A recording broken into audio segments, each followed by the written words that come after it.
हरि ओम नमस्कारम।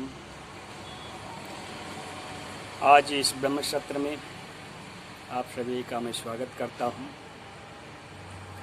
आज इस ब्रह्म सत्र में एक संजन मित्र परिचित ने आपके आध्यात्मिक और धार्मिक प्रश्नों का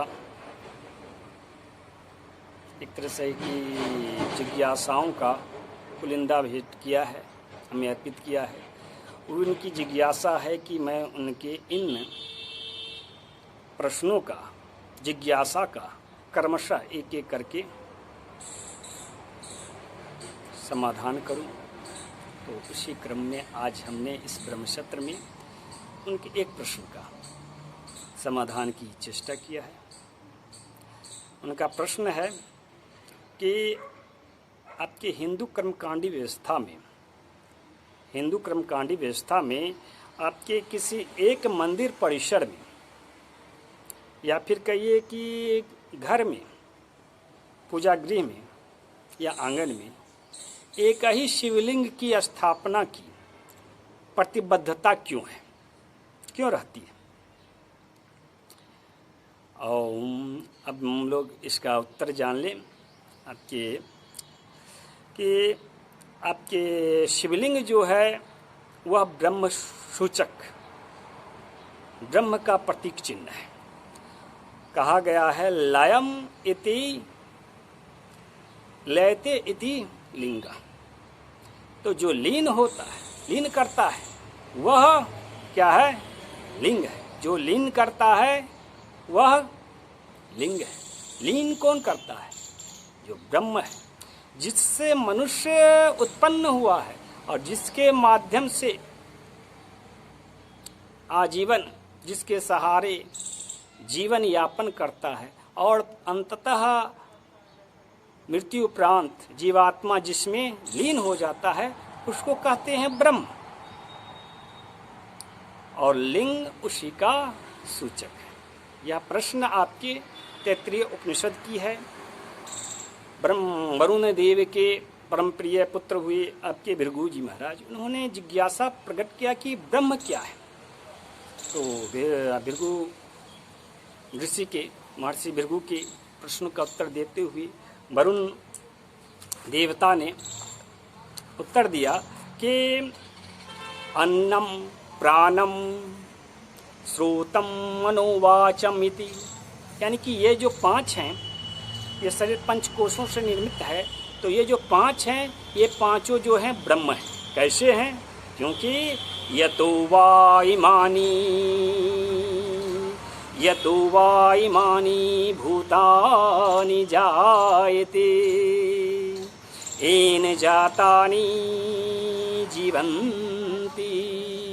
दो चीज, जिसके द्वारा पैदा होता और जिसके सहारे जीवन यापन कर रहा होता है। यत प्रयत्न भी संविष्यन्ति तद ब्रह्मेति, उसी को ब्रह्म कहा गया है। जिसमें फिर अंत में क्या हो जाता है? अंतकाल में इसमें लीन हो जाता है, वो ब्रह्म होता है। तो किसमें लीन होता है?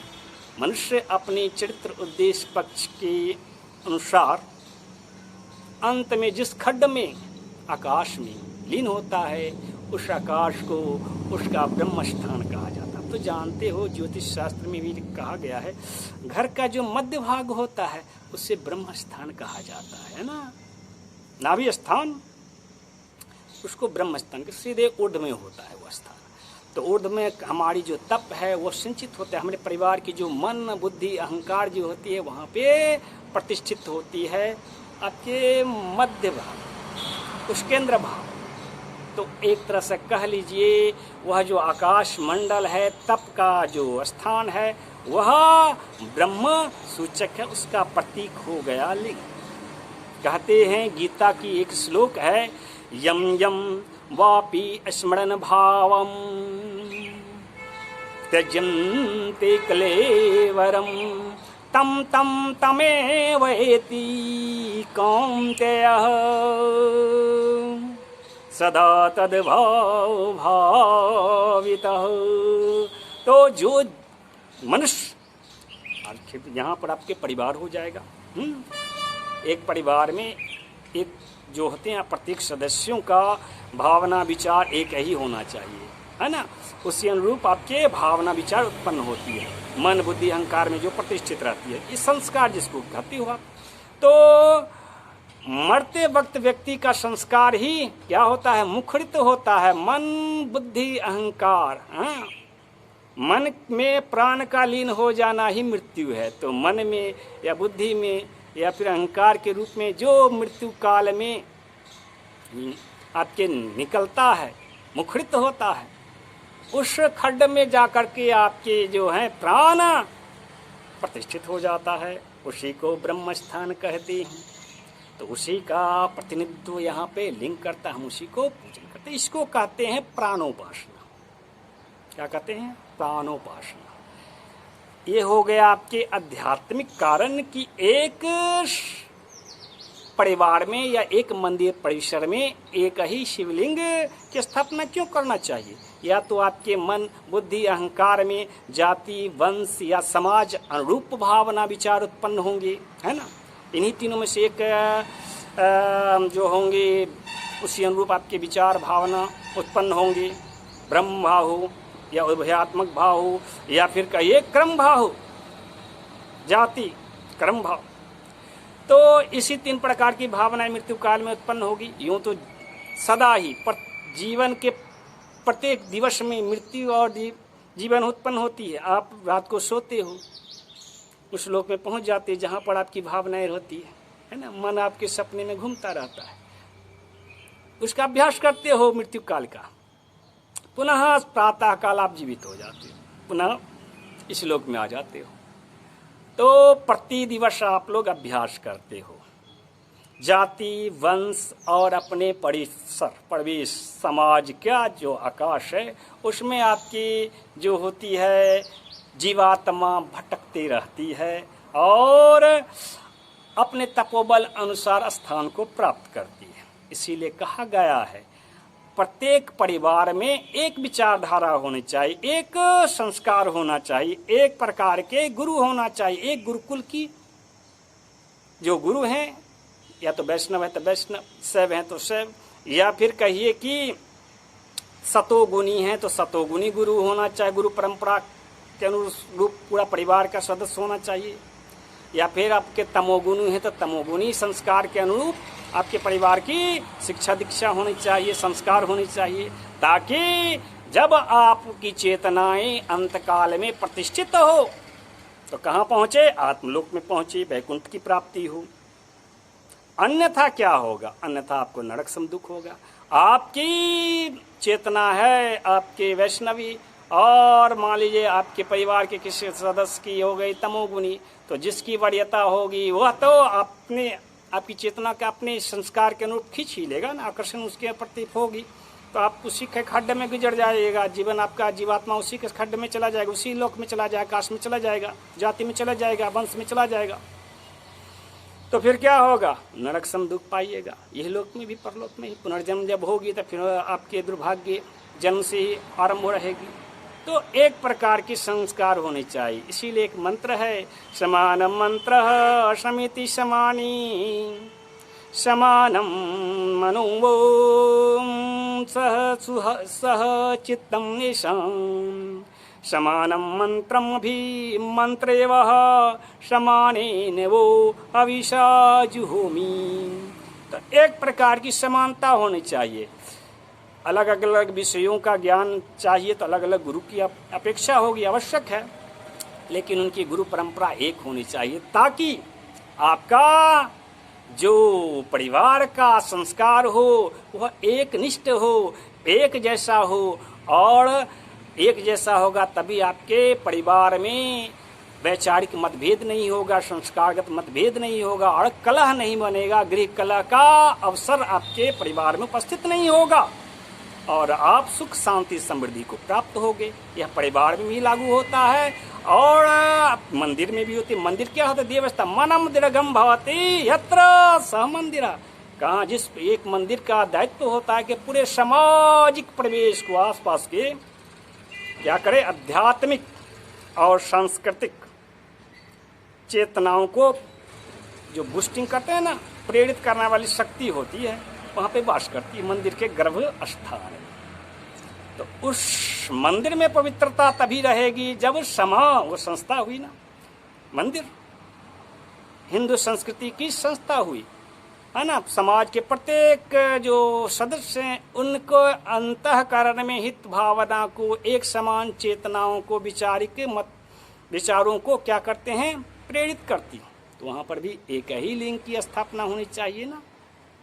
तो इसीलिए एक मंदिर परिसर में या एक परिवार में आपके एक लिंग, शिवलिंग की स्थापना की परंपरा हिंदू कर्मकांड में है। तो बोले शिवलिंग ही क्यों, वैष्णव लिंग क्यों नहीं, ब्रह्मलिंग क्यों नहीं? शिव तो स्वयं में ब्रह्म है, पहली बात तो ये।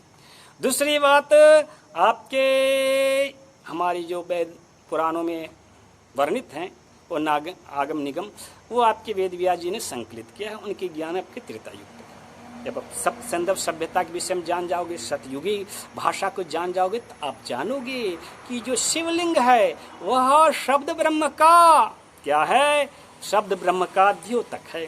शब्द ब्रह्म में किस शब्द का द्योतक है? तो गवा, वाग गवा, वाह गवा, वह हो गया जल लहड़ी, ग हो गया वो उर्दलिंग, ग उलट के पढ़िए तो भगा, ऊपर से पढ़िए नीचे तो गवा। यानी कि वाणी की खोज जिसने किया है उस आद्य गुरु के लिए आपके यह प्रतीक चिन्ह है। वाणी की खोज किन्होंने किया है? तो भगवान रुद्र ने किया है। रुद्र शब्देति दारा आदरेति एति रुद्र, ये आपके गुरु का सूचक है, जो ज्ञान दे करके आपको आदरणीय बना देता है, वो रुद्र है। रुद्र आदर गुरु कहलाते हैं। ब्रह्मा से जब आपके शिव पुराण की ये शब्द है, ऋषियों ने वायुखंड में पूछा है, 6 ऋषियों ने, कि इस संसार में सबसे बड़े गुरु कौन है? तो ब्रह्मा ने कहा कि अस्मात् सर्वा सर्वेषु रुद्रः रुद्रः रुद्रः महर्षिरिति। तो हम लोगों में जो सबसे बड़े हैं, अस्मात् अधिको रुद्रः महर्षिरिति, हम सभी में सबसे बड़े कौन हैं? तो रुद्र है। क्यों है? क्योंकि उन्होंने वाग देवी की प्रेरणा से शब्द ब्रह्म यानी वर्णमाला की खोज किया था, अक्षर ब्रह्म की खोज किया था। शब्द ब्रह्म क्या होती है, अक्षर ब्रह्म क्या होता है? कहा जाता है शब्द ब्रह्मानि निष्णात परम ब्रह्म अधिगच्छति। और परम ब्रह्म को जिसने जान लिया वो क्या होता है? परयात्वा अक्षरम प्राप्ति ऋग्वेदादिम अपरहा। जो ये शब्द ब्रह्म है, ये पंचकोश होती है ना, पंचकोशों में आपके जो अन्न होते हैं भौतिक ज्ञान के लिए, और प्राणमय कोश होते हैं जो आपके अपरा विद्या के लिए, और शब्द ब्रह्म जो होते हैं मनोमय कोश, विज्ञानमय कोश जो होते पड़ा विद्या के लिए, और अक्षर ब्रह्म तत्व ज्ञान का के लिए है आपके आनंदमय कोश। उस तत्व ज्ञान की खोज और को किस निरूपित किस रूप में? क्या? वर्णमाला के रूप में। अभी जो क ख ग घ पढ़ते हो वही संपूर्ण विश्व की आद्य वर्णमाला है। तत्व ज्ञान को यानी अक्षर ब्रह्म को साक्षात मतलब इस रूप में प्रस्तुत किया है जिसे वर्णमाला कहते हैं। ये जो आप देख रहे हो वृक्ष में पत्र हैं, पत्ते को पत्ते क्यों बोलते हैं? वो शब्द ब्रह्म है। सर्वप्रथम इस पे श्री भगवान रुद्र ने इसकी खोज किया था। तो उनके सम्मान में हम लोग शिवलिंग की स्थापना करते हैं और उनका अभिषेक आज भी करते हैं। तो शिवलिंग जो हुआ आपके आद्य गुरु की प्रतिष्ठा में, आपके उसको स्थापित किया जाता है। एक विचारधारा, एक संस्था, एक गुरु का प्रतीक चिन्ह है। और हमें हमेशा प्रतिदिन एक पीढ़ी से दूसरी पीढ़ी तक ये संदेश देने के लिए बना हुआ है कि हमारे घर में एक गुरु होना चाहिए, है ना। समान मंत्र स्मृति समानी समानम मनोषः चित्तम ऐशां समानं मंत्रम अभि मंत्रेवः समानेन वो हविषा जुहोमि। तो इसीलिए एक मंदिर परिसर में, एक आंगन में, एक घर में एक शिवलिंग की अनिवार्यता है, ऐसी प्रतिबद्धता है। आनंदित रहिए। जय जय श्री राम।